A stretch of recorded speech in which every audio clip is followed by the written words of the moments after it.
Boa noite, boa noite, boa noite. Como é que estão todos vocês na noite de hoje? Boa noite. Boa Tudo noite. bem?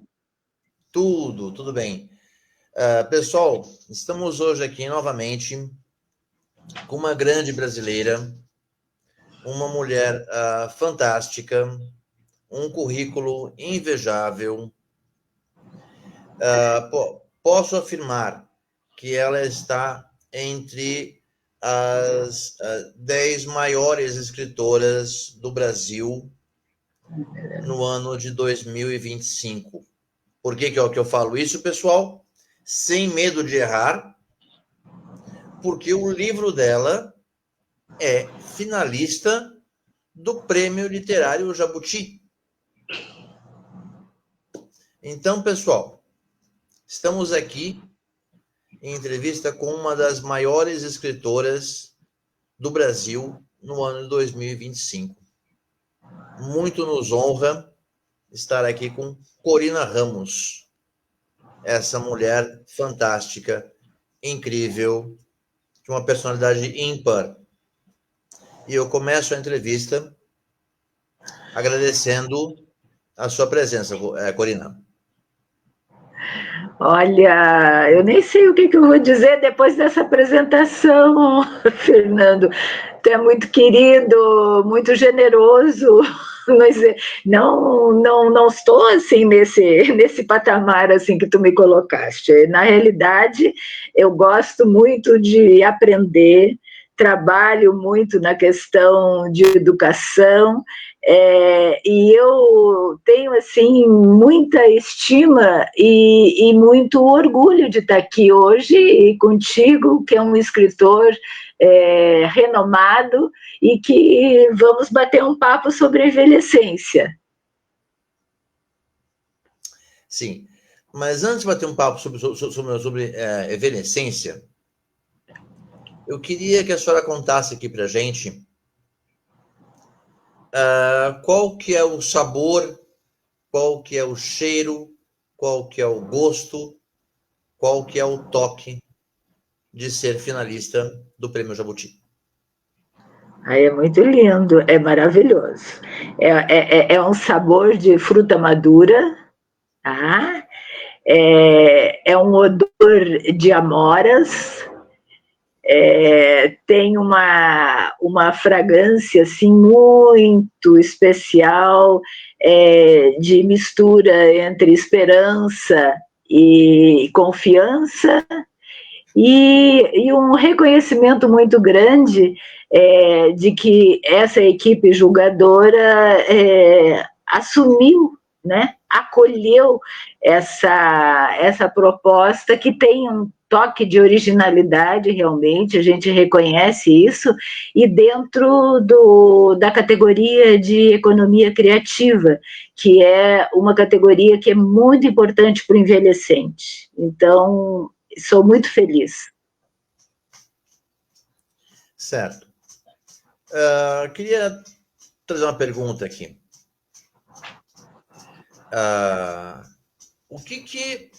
Qual que é a diferença ou semelhança, ou as duas, da literatura envelhecente para a literatura sênior?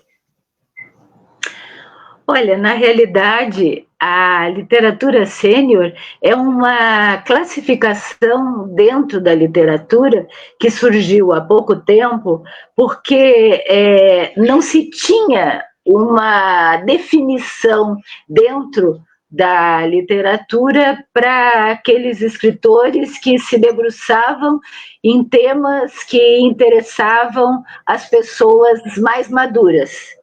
Então, é uma categoria dentro da literatura.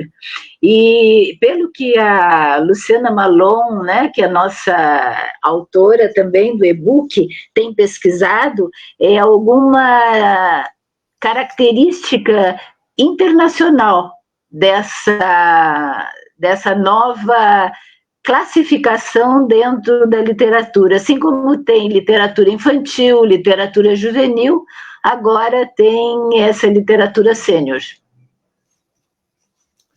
A envelhecência é um pouco diferente. A envelhecência é fase da vida. Então, a fase da vida da envelhecência, a gente se debruça sobre ela, cria a partir dela, e isso aí é realmente uma oferta dentro da literatura sênior. Certo. Então, eu entendo que a literatura sênior, ela trata da envelhecência. Ela trata da envelhecência e deve tratar de muitos outros temas, né? O autor, ele na realidade, ele vai fazer um recorte a partir da sua ótica, do seu olhar, né? Do que é importante para essa literatura de mais de 50 anos. Então, o leitor de mais de 50 anos, quais os temas que interessaria para esse leitor? E aí se faz o recorte, a envelhecência é um deles, né? A senhora, como poderia classificá-la como autora sênior? Sim, sim. Uhum. O nosso coletivo todo é uma autoria sênior, né? Porque o e-book é um coletivo de criação que eu organizei, somos eu e mais 11, né? Que somos as autoras do e-book que está agora no Prêmio Jabuti. Certo. Como autora sênior, finalista do Jabuti com o livro Envelhecência,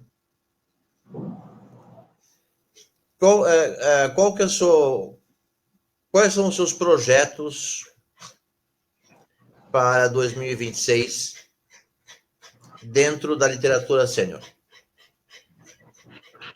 Olha, nesse momento, o que a gente pretende no coletivo, né, e talvez expandindo esse coletivo, porque a gente vai ter algumas outras áreas para o próximo volume da coleção. A gente pretende fazer o volume 3 da coleção de Plenitude na Envelhecência e a Realidade Possível, né? Nós estamos com esse plano para 2026. De fazer essa abordagem, trazendo outras temáticas que interessam o envelhecente e outras mulheres que têm informações e que têm trajetórias que podem também oferecer o melhor de si dentro da literatura sênior. Certo. Já tem aí uma proposta para esse. Vocês já estão fazendo esse embrião? Como é que está esse planejamento? Ele já está em fase embrionária? Vocês estão namorando ainda com o tema, com as parceiras? Conta isso para a gente. Não que a gente goste de fofoca, não é isso. Longe da gente. Não, a gente sempre parte do conto da Heloísa Kish. A Heloísa Kish é uma autora que ela tem vários livros publicados e ela traz o conto, já trouxe no primeiro volume, De Repente 70, quando a Dulce, que é a personagem principal, né, e a personagem que nós fizemos o roteiro a partir dessa personagem, né, eu organizei o roteiro do e-book a partir da personagem, então a Dulce, ela tem várias fases, então quando ela chegou aos 70 anos, ela estava com muitos desafios, tanto na parte física, ela não estava se aceitando muito no processo de envelhecimento, que todo envelhecente tem que acolher esse processo, né?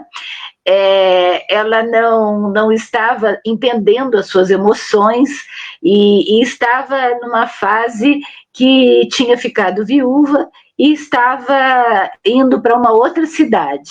Então, a Dulce, num determinado momento, ela entrega para o universo um pedido. quando ela entrega para o universo um pedido, como eu gostaria de conhecer outras pessoas, outras mulheres que estejam passando pela mesma fase que eu estou passando. Aí o universo cria o e-book. Aí nós, né, do coletivo, vamos trazendo as respostas para a Dulce, né? E essas respostas para a Dulce, na realidade, são convites para que ela escolha, dentre as trilhas, aquelas que são mais de acordo com a sua essência. E aí, o que a gente vai tecendo sobre isso, né? De repente, 70 é o primeiro conto, depois tem o retorno da Dulce, quando ela volta de Santiago de Compostela, que é o final do primeiro volume, que a Margarete Umioka Serra escreve. Ela tem o contato novamente com o Jinjitsu, que é uma arte de equilíbrio, de harmonia. E ela vem tão harmonizada desse retorno e ela encontra um amor. E aí ela encontra um amor aos 70 anos, e aí começa outra parte do romance.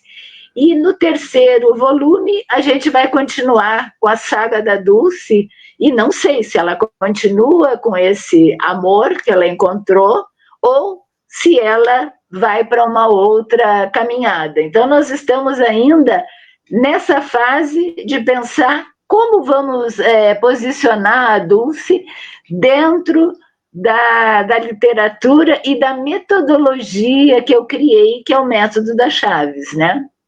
Que é o eixo das trilhas de aprendizagem. Fala um pouco para a gente do método das chaves. Bom, o método das chaves, na realidade, é assim, quando eu trabalhava na Universidade Federal do Paraná, eu fiz uma dissertação de mestrado, né, em educação, e aí, dentro dessa dissertação, eu comecei a trabalhar competências para um profissional que fosse da educação e que trabalhasse na empresa, para que trouxesse a ideia da educação permanente para dentro da empresa. Então, esse foi o meu propósito na dissertação. E aí eu transformei essa dissertação, que era em cima de competências, que sempre foi a minha área de pesquisa, eu sempre pesquisei competências interpessoais, pessoais e competências humanizadoras. Então, dentro disso, o curso de especialização que eu criei foi um curso de especialização para profissionais de qualquer área que quisessem trabalhar na empresa através dessa vertente de educação permanente. Então, seriam gestores de pessoas a partir da educação. E isso agora está muito atual, porque se fala muito agora em experiências de aprendizagem na educação corporativa. Tanto que eu fiz agora, recentemente, 2 cursos sobre isso, experiências de aprendizagem e experiências em termos de design instrucional. Então, como que a gente elabora tudo isso a partir de competências? Então, o meu método, naquele momento, ele foi a semente desse método agora. Por quê? Porque ali eu trabalhava conhecimentos, habilidades, atitudes e valores, que é chave. Aí, quando eu comecei a fazer, já em pós-carreira, a minha formação no Jiu-Jitsu, eu vi que nesse método eu estava faltando alguma coisa, que era justamente a pessoa dentro dela se reconhecendo através de um autoconhecimento, de uma autodescoberta, e também a questão de o que ela vai oferecer para o mundo em qualquer fase da vida.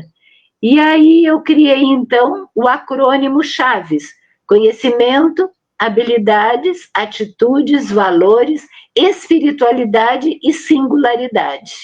Então, com esse acrônimo, em 2016, eu disse, agora o método ele está pleno.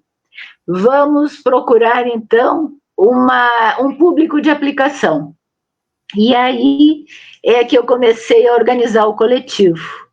Eu fui pensando nos diversos grupos de WhatsApp que eu fazia parte, alguns eu tinha coordenado, alguns eu tinha criado como online, que eu trabalhava como facilitadora do Jiu-Jitsu na pandemia.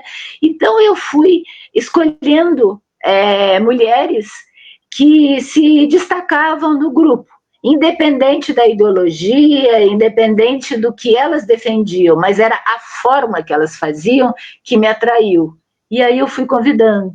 E aí um grupo ficou para me ajudar a analisar o método, outro grupo no sentido de procurar aplicabilidade num público específico.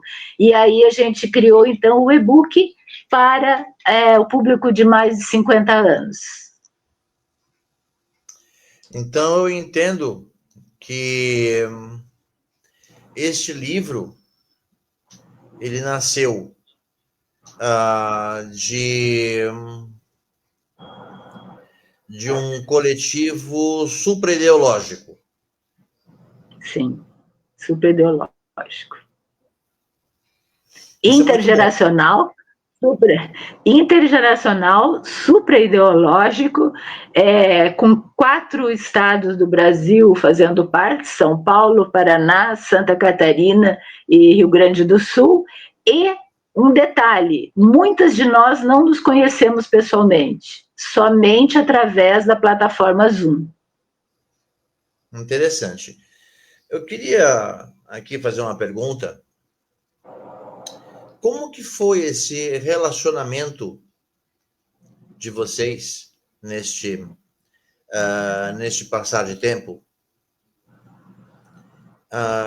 Porque a senhora disse que vocês, cada uma tem uma ideologia, tem uma forma de pensar, tem crenças, algumas são liberais, outras têm uma postura mais conservadora. Como é que isso se deu? Como é que essa vitamina de personalidade, como é que ela foi nutrida? Como que ela nutriu o livro? Na realidade, eu posso dizer o seguinte, foi um mix muito significativo, né? Nós tínhamos uma ideia já, assim como um pressuposto básico, de que nós iríamos trazer as nossas trajetórias profissionais e pessoais para oferecer para o leitor o que de melhor nós temos. Então, isso foi, assim, vamos dizer, o que nos conduziu como um propósito geral. Então, para isso, a gente teve um fio condutor, que foi a personagem Dulce. A personagem Dulce, na realidade, ela concentrou a nossa atenção e eu dei total liberdade para cada uma das escritoras escreverem no seu próprio estilo, apenas com uma colocação inicial. Deveriam ter algum diálogo com a Dulce, alguma forma de interação com a Dulce, porque aí eu fui conduzindo e criando o roteiro. Então, na realidade, a gente pode pensar assim, uma colcha de retalho que podia ter ficado somente como retalhos, a gente conseguiu costurar e fez uma linda colcha patchouli. Então, dentro dessa forma original de fazer a condução, o que nós sentimos? Nós éramos um grupo inicialmente, e a gente precisava, através de uma liderança, de uma gestão, transformar em equipe. E esse desempenho de transformar um grupo numa equipe já era uma competência minha na minha trajetória. Então, eu exerci isso sem pensar nas ideologias, certo? A ideologia ficou assim, como tu dissesse, qual a vitamina? As vitaminas foram tomadas individualmente pelas próprias autoras. Eu simplesmente trazia no grupo a ideia de que a gente precisava compor alguma coisa com literatura e metodologia de aprendizagem para construir uma coisa original, né? E pelo jeito, acho que a gente conseguiu, né? Porque está no Jabuti. Sim, sim, sem dúvida. Sem dúvida. Sem dúvida. Como é que foi essa construção intergeracional? Olha, foi bem... Porque eu creio que pelo simples fato de ser intergeracional e regional, deve ter sido muito rico. Foi. Porque as pessoas, conforme elas amadurecem ou não, dependendo da região que elas pertencem, elas têm uma visão diferente. Por exemplo, o pessoal do Centro-Oeste tem uma visão diferente de envelhecência do que o pessoal do Sudeste, do Sul e do Norte. Então, assim, essas visões diferenciadas, tudo isso, qual foi o tempero que isso deu a esse molho? Olha, eu posso te dizer o seguinte, ele foi um molho, assim, saboroso, tá? Porque todas estavam com vontade de aprender umas com as outras. Então, esse foi um dos critérios que eu, quando selecionei e convidei as autoras, eu senti isso no grupo onde elas pertenciam e elas tinham bastante participação, que elas tinham muita vontade de aprender. E essa vontade de aprender é alguma coisa, sabe, Fernando, que eu te digo, que é o motivo de vida do envelhecente. É vontade de aprender, é desejo de aprender mais. Porque se a gente acha, quando chega na envelhecência, que já conseguiu conquistar a sabedoria, como algumas pessoas dizem, tem que ter a idade para ter sabedoria, não precisa, sabedoria é outra coisa, sabedoria qualquer idade pode ter, até uma criança, porque é refletir sobre a sua experiência. No momento que eu reflito sobre a minha experiência e trago isso para fazer a conexão da minha essência com a minha existência, eu estou sendo uma pessoa sábia. E todas elas, né, todas as autoras, nós, as 12, estávamos com esse espírito, assim, de fazer uma reflexão sobre a sua trajetória, ilustrar isso com a Dulce e dar uma possibilidade de exemplificar para o leitor que isso era possível através até do nosso trabalho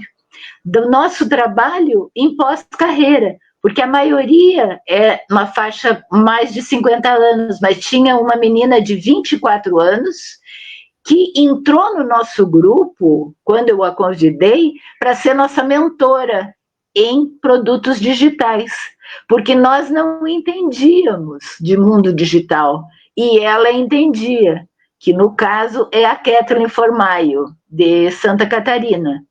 O que ela trouxe para nós? Ela trouxe uma mentoria de como nós poderíamos, dentro do nosso coletivo, nos organizarmos para ter um produto digital que era o e-book. Então, assim, a gente se abriu para aprender com uma menina de 24 anos. Então, por aí tu sente o espírito do coletivo, né? E na parte regional também foi muito interessante, porque nós tivemos, por coincidência, duas autoras da mesma cidade em São Paulo, São José dos Campos. A Heloísa Kishi e a Tatiana Fázio. Inclusive, são elas que vão na cerimônia de premiação representando a minha pessoa, porque eu não vou poder ir. Então, elas vão representar o coletivo na cerimônia de apresentação no Rio de Janeiro. né? Que nós estamos torcendo muito, né? E temos uma torcida grande, eu sei que tu está torcendo também. Sim, sem dúvida, sem dúvida. Isso. Então... E acompanharei pelo canal Eu também. do YouTube Na a premiação. segunda-feira, às 19 horas, no canal da Câmara Brasileira de Livros, né? Que a gente vai fazer essa torcida. Então, o que aconteceu? Essas duas autoras da mesma cidade. Quando eu convidei em grupos diferentes. Eu não sabia que elas eram da mesma cidade. Aí, uma outra coincidência, 3 da mesma cidade de Santa Catarina, que é Itajaí. Sendo que uma foi trazida pela que eu convidei, porque ela é irmã. Então, teve uma irmã, as duas terapeutas. Quando eu, no Rio Grande do Sul, né, eu escolhi a Graziela Jorge, a Graziela Thomsen Jorge, eu a conheci por causa do Jiu-Jitsu. Tinha sido minha colega em vários eventos no Jiu-Jitsu. Eu gostei muito da forma dela se expressar e assumir isso. E a Luciana e a Heloísa, elas eram eram colunistas também junto comigo na revista Empreendedora. Então, cada uma trouxe a sua pimenta, trouxe o seu tempero, trouxe o alho, trouxe vamos dizer, aquele que a gente gosta muito, que a gente já conversou sobre isso, o orégano, né? Então, cada um trouxe. E eu deixei livremente cada uma escrever como ela quisesse. E acho que isso foi um grande fator de sucesso. E depois eu só costurei em termos do roteiro que foi criado. A Mari está dizendo que a senhora é merecedora desse prêmio. Opa!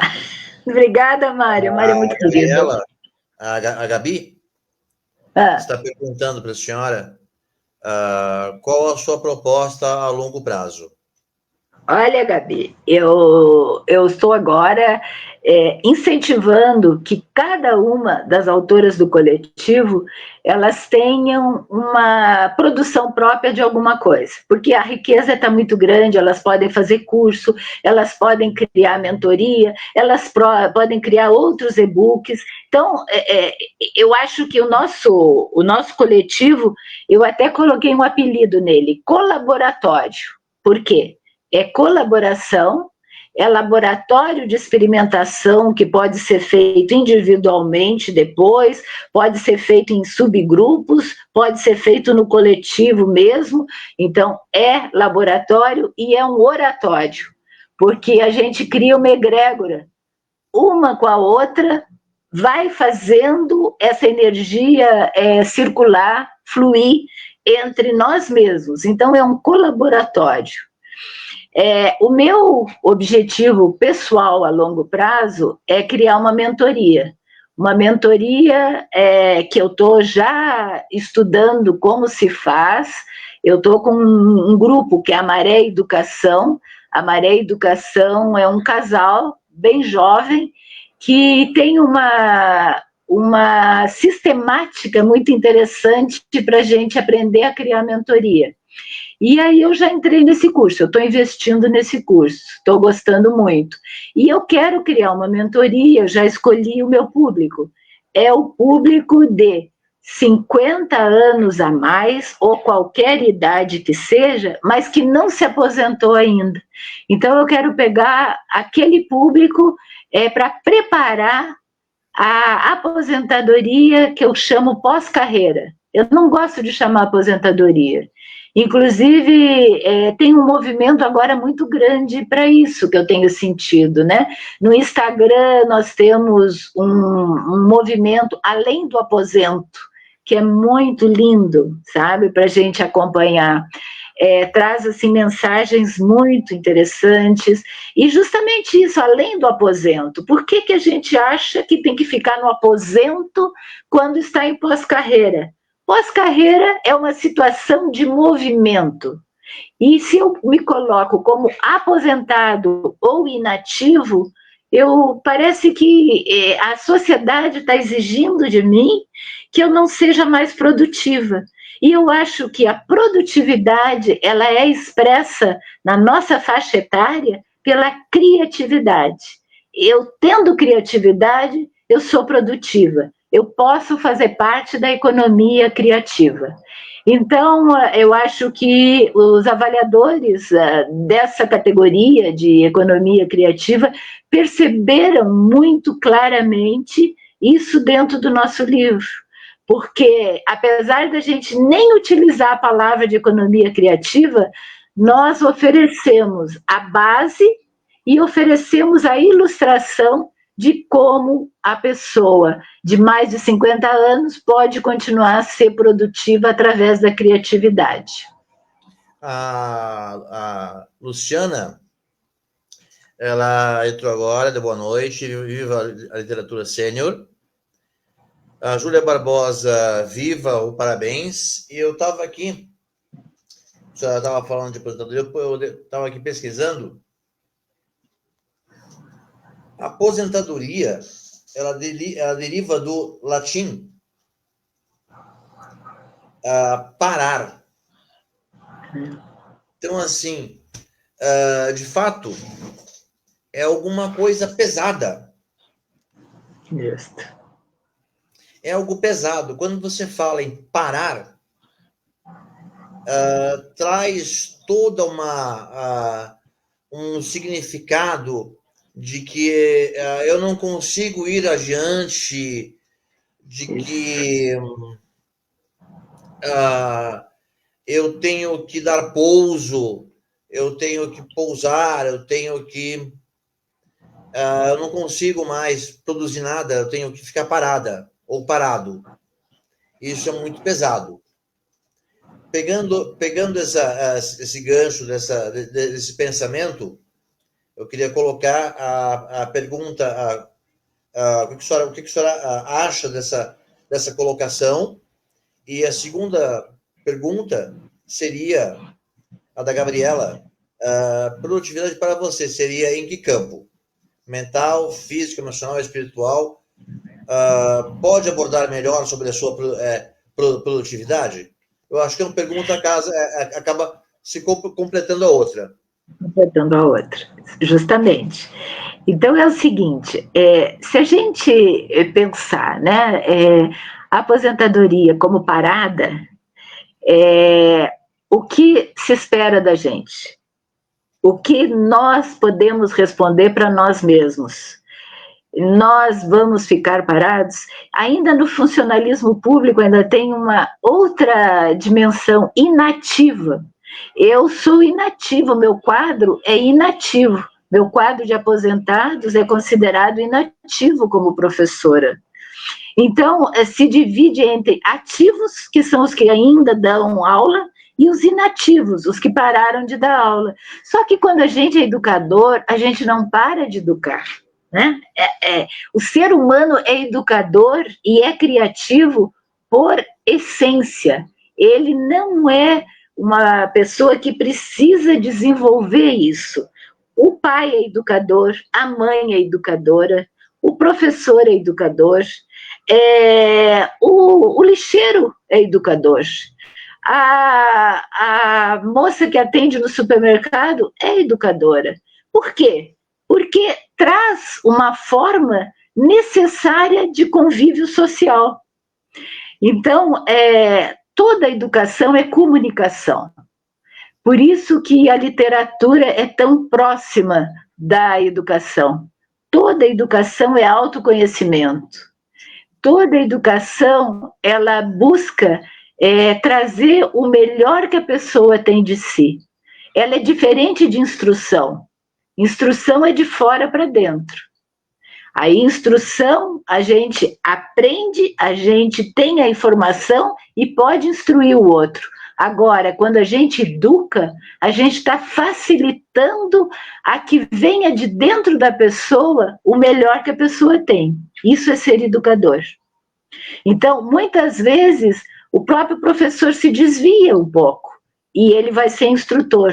E hoje a gente está questionando muito isso.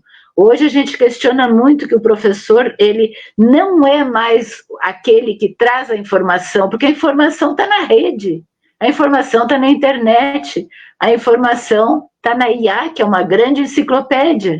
Então, o que nós precisamos? Nós precisamos trazer o efeito educador para a nossa sociedade. Então, se a gente pensar isso, a gente não pode se aposentar, a gente não pode parar. Por isso que eu prefiro chamar pós-carreira, porque pós-carreira me dá uma ideia como eu tenho pós-graduação, como eu tenho alguma coisa que vem depois daquilo, mas isso não quer dizer que eu estou parando, né? Se a gente pensar também o significado de trabalho vindo do latim, a gente vai ver que é o quê? Quer procurar aí para tu ver? Tu vai te surpreender, eu acho. Ou tu já sabe. Não sei. Não? Não sei. Vem de instrumento de tortura. Labor? Não, trabalho. Vem de instrumento de tortura. Trabalho. Então, o que a gente pode pensar nisso, né? Olha, é Vero. É Vero, achou aí? É Pio Vero. Isso, Então é um negócio... Aqui, deixa eu roubar um tempinho seu. Só que a título de informação. Ótimo. Trabalho deriva do latim tripalium, um instrumento de tortura com 3 estacas que originalmente era usado para ferrar cavalos e bois. A associação do termo com a tortura levou a um significado inicial de sofrimento e dor, como no verbo tripaliare, torturar. Esse sentido de labuta, árdua, foi sendo ampliado e adaptado ao longo do tempo até chegar ao seu uso moderno. Pois é. Então, é isso aí, né? Nós estamos com alguns conceitos, alguns termos que trazem um significado muito profundo para a gente refletir. Muito profundo para a gente refletir. E é na nossa... E é depois de sair dessa fase, né, que mostra que a gente pode ser torturado e tem que aceitar isso, é que a gente vai para um momento que a gente vai pensando, refletindo, criando sabedoria para poder oferecer para o mundo. Então, respondendo a Gabi, o que eu quero dizer é o seguinte, Gabi, se a gente pensar em criatividade, se a gente pensar em produtividade criativa, nós estamos prontos para nos harmonizarmos como autoconsciência, para estar no relacionamento com as outras pessoas como a compaixão, que compaixão não é caridade, a compaixão, ela é, na realidade, estar presente com o outro e querendo que o outro desenvolva o seu projeto pessoal. Então, compaixão. Isso eu aprendi com o Dalai Lama. Então, a gente precisa ter a compaixão ativa, porque se a gente ficar inativo, a gente não exerce a compaixão, ou seja, não transforma o mundo. Então, essa transformação do mundo, ela precisa ter a consciência nossa, conosco mesmo, numa autodescoberta contínua, e nós precisamos ter a compaixão, que é o acolhimento do outro, respeitando o projeto que o outro quer desenvolver.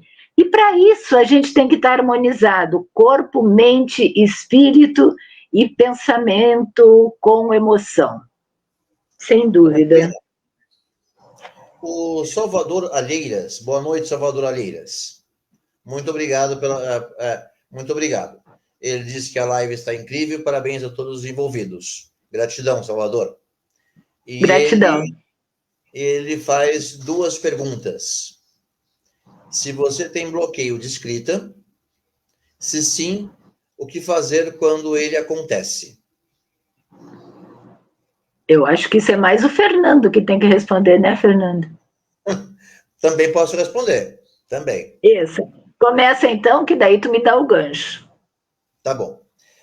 Sim, como escritor, eu tenho bloqueio de escrita, sim. E quando eu o tive, eu fiz algo que eu mesmo me surpreendi a respeito. Eu escrevi sobre o meu bloqueio.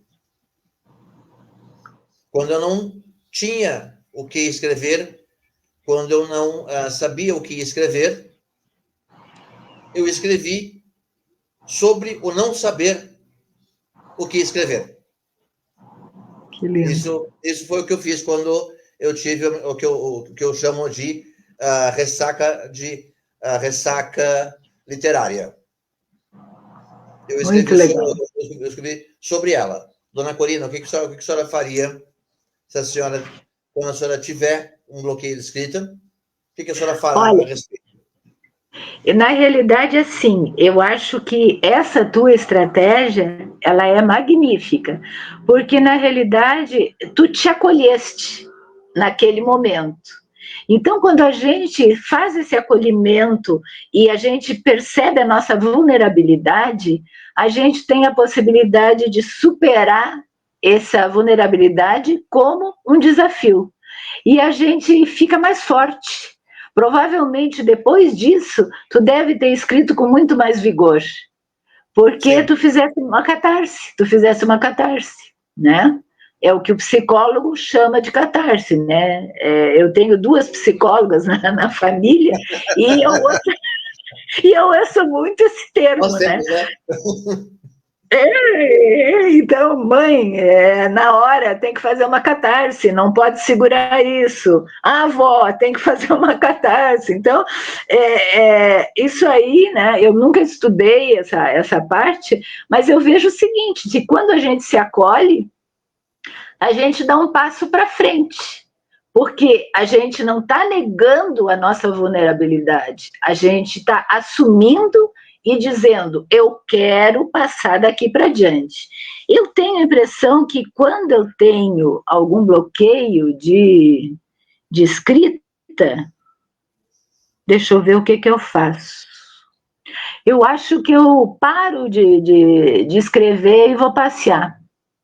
E vou olhar, assim, alguma coisa que tem no ambiente que eu não tinha ainda percebido que pode me trazer inspiração.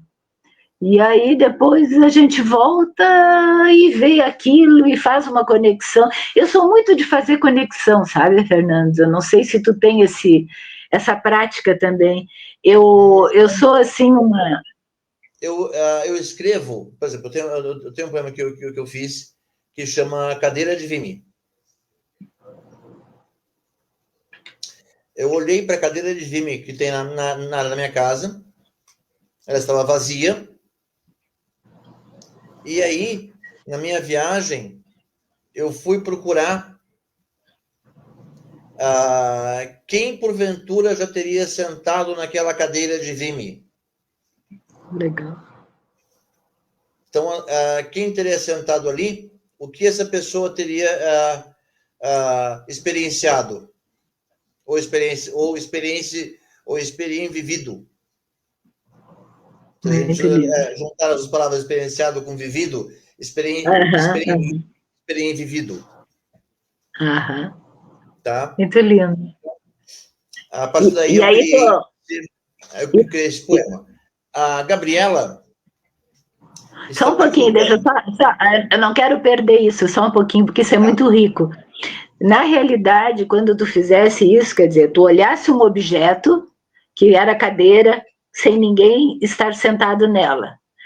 Tu trouxeste alguma coisa do teu interior para fazer a descoberta dentro da tua imaginação de quem poderia ter sentado naquela cadeira e qual a experiência vivida que aquela pessoa poderia ter. Tu terias uma possibilidade de chegar no passado, pela ancestralidade, tu teria uma possibilidade de criar no presente uma cena e tu teria a possibilidade de projetar no futuro. Quer dizer, aquela cadeira, ela ficou uma cadeira expandida. E isso que eu acho que é importante na literatura. E na educação também. A gente tem que expandir. A expansão é que vai permitir que cada vez mais aquele aprendente, né? Eu gosto mais de dizer a palavra aprendente do que aprendiz. Aquele aprendente, ele vai se posicionando em vários momentos para que tenha a possibilidade de fazer a sua trajetória, passado, presente e futuro. Então, é isso que o meu método, até certo ponto, ele está procurando dar essa resposta para a pessoa. Quer dizer, o que eu já tenho adquirido, que é o meu jardim cultivado, o que hoje eu posso ter de ponte com esse jardim cultivado, e eu crio agora como arquiteto uma ponte para chegar em algum lugar que eu não sei qual é, mas que eu sei que é um lugar relevante, válido, significativo para mim, que eu quero entregar para o mundo. Isso é que eu quero fazer na minha mentoria. A tua cadeira me deu a inspiração para eu conversar um pouquinho mais e explicar a minha mentoria. Obrigada, sou grata. Imagina. Gratidão, eu. A Gabriela está perguntando. Temos aqui a Gabriela e depois a Carla. Boa noite, meu amor. A Gabriela está perguntando. Trabalho já teve diversas visões, como labuta, como prêmio, como obrigação, como sacrifício, como busca de status e como realização pessoal. Qual o termo de trabalho você acredita ser o mais saudável a se visualizar e por quê? Já deu a resposta, né? Para mim é realização pessoal. Se o trabalho, na realidade, ele é um fardo para carregar, a gente tem que decidir deixar ele de lado. Porque não faz bem para a nossa saúde. Nem física, nem mental, nem emocional, nem espiritual.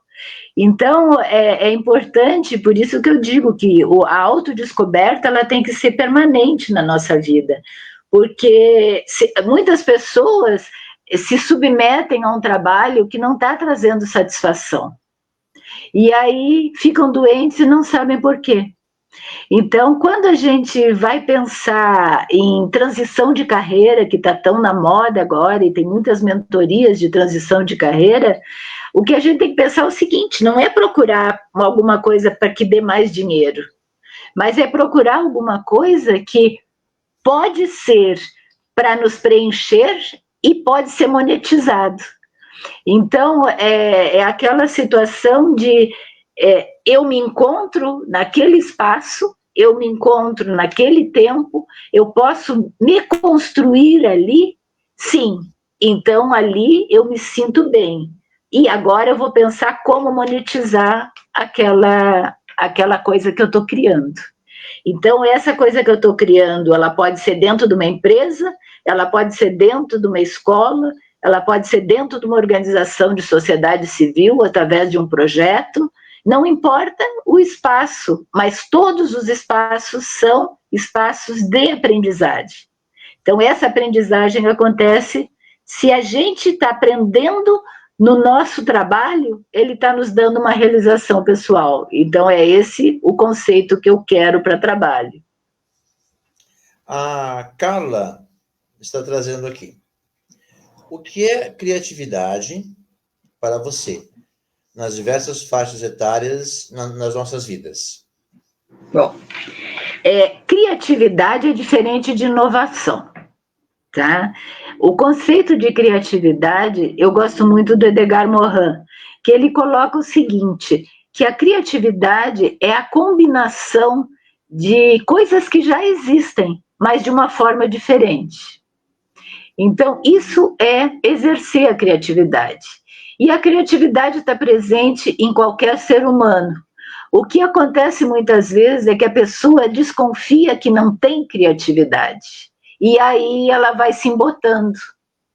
Então, ela, na realidade, ela olha um objeto e aquele objeto é só aquilo ali.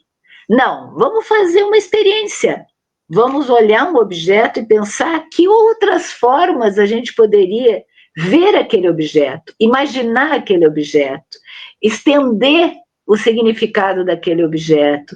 Como que isso pode ser feito através da inteligência artificial para nos ajudar nisso? Como pode ser feito isso através das nossas experiências, né? Eu tenho uma amiga, poeta, não sei se tu conhece, a Glória Quirinos. Ela estava aqui na outra vez, que Sim. até tu convidaste pela VIT, lembra? Lembra? Isso. Eu vou trazê-la aqui. Mas a Glória Quirinos, ela tem uma oficina chamada Lavra Palavra. Tá?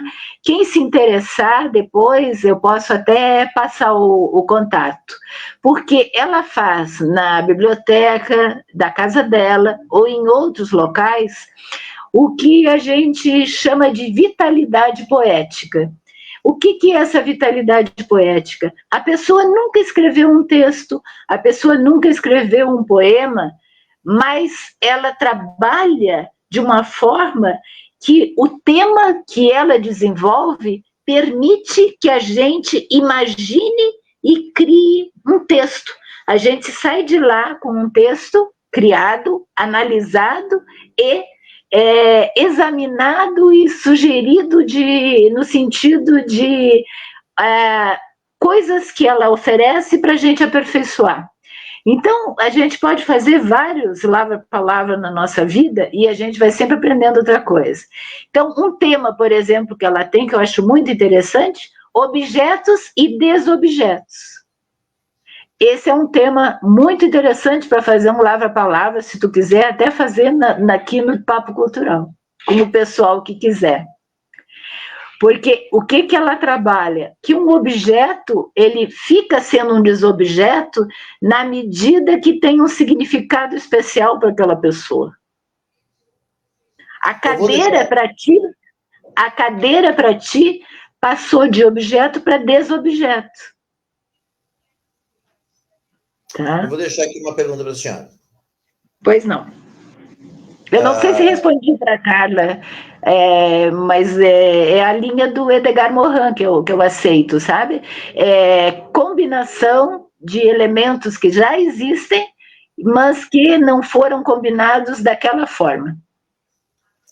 A senhora falou agora que a sua visão aceitável para trabalho é a realização pessoal. Correto? Correto. Aí eu vou trazer uma pergunta. Pois não. Para que a senhora reflita sobre a sua resposta. Levando-se em conta que trabalho vem de tortura,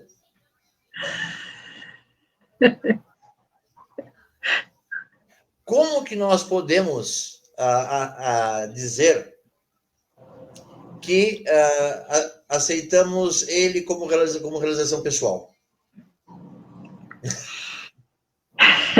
Essa aí é a última pergunta, né? 9 horas. É o seguinte, o que é a realização pessoal?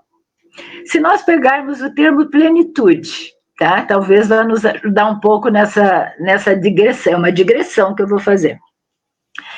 A plenitude, a gente não vai dizer que a gente é feliz totalmente quando está envelhecente, né? Inclusive tem até, não sei se vocês viram no Instagram, a grande Fernanda Montenegro falando sobre a velhice. Né? Eu vi.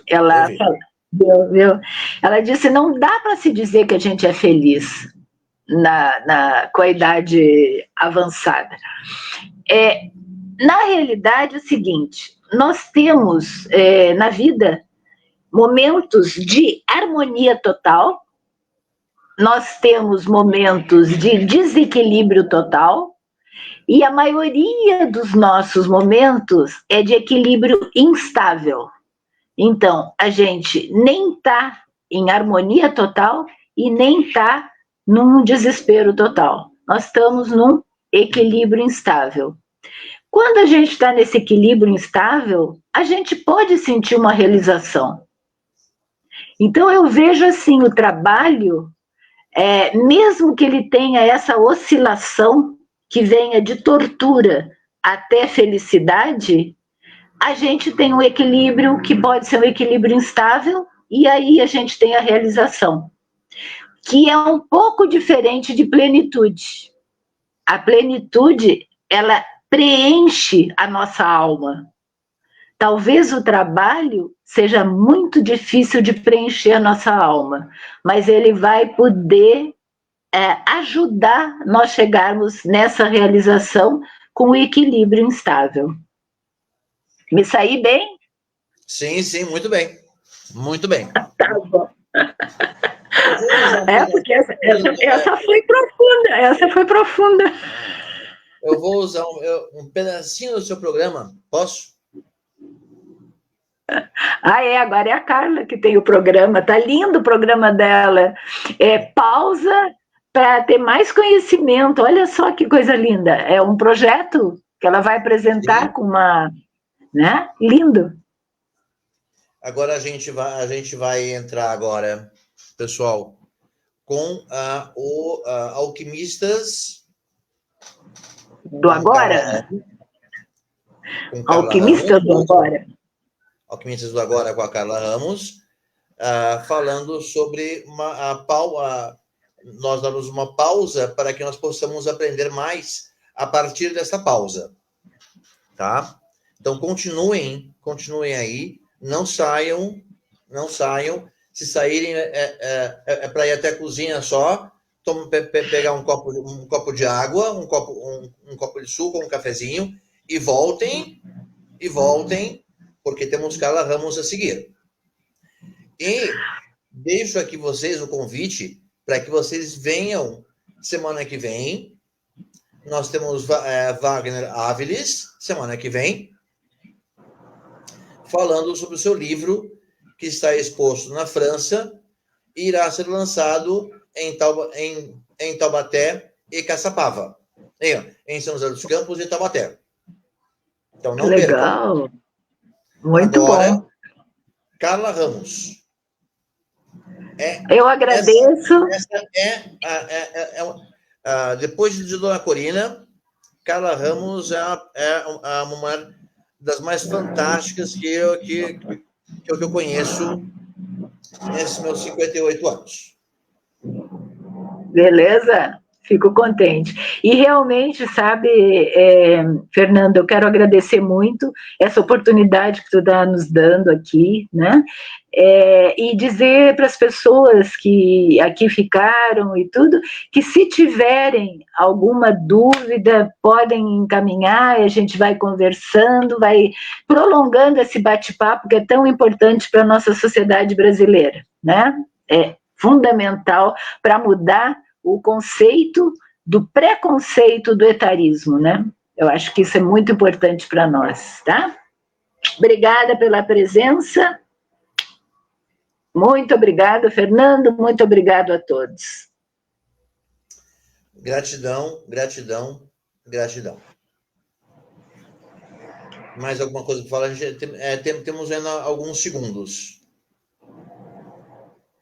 Eu estou muito feliz, né? Agora tenho a expectativa, vamos ver.